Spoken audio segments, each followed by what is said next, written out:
I've received many questions from people in terms of understanding what's happening, the situation overall on the planet.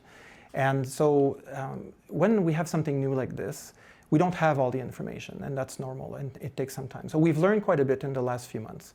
The vast majority of cases, more than 80%, have been identified as very mild. And we know of even cases who are asymptomatic, who have no symptoms at all, but they've been tested because they were a contact of a case, for example, and they identified the virus.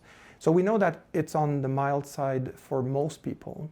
We also know that some people are more affected than others, so about 15% will be more severely affected. And some of these will necessitate, they will require hospitalization. And some, a very small percentage, 1 to 3%, are more in the critical range. And a number of people, small numbers, are dying from this. So what we've seen is that this virus tends to affect the elderly and people with chronic medical conditions more severely. And usually the younger you are, and if you're healthy, you're more likely to have a very mild or moderate infection.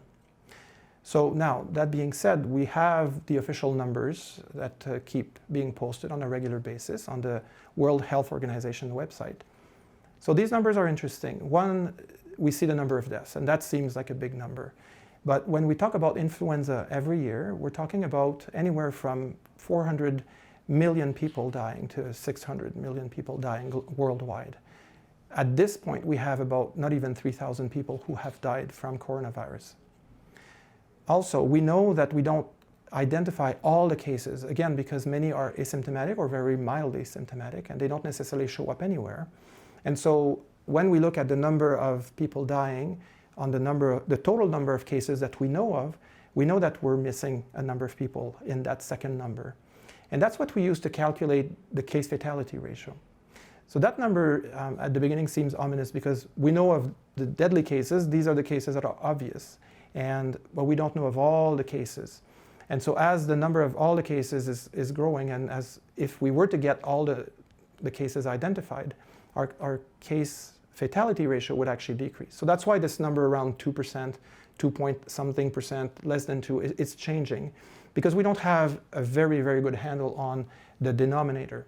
And so we don't know exactly where this one sits. We know it's probably up to 2%. That's probably the maximum. It's probably much lower.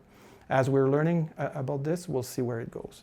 And so that, when you compare this to SARS, SARS was almost 10% case fatality ratio. MERS is about 35%. And so we could see there that it is very different. So it's very different in the way it spreads, but it's also different in the severity that it has. So we need to remember that. Also, we need to remember that most cases in China represent the population in China. China has a very, very large population and a very dense population.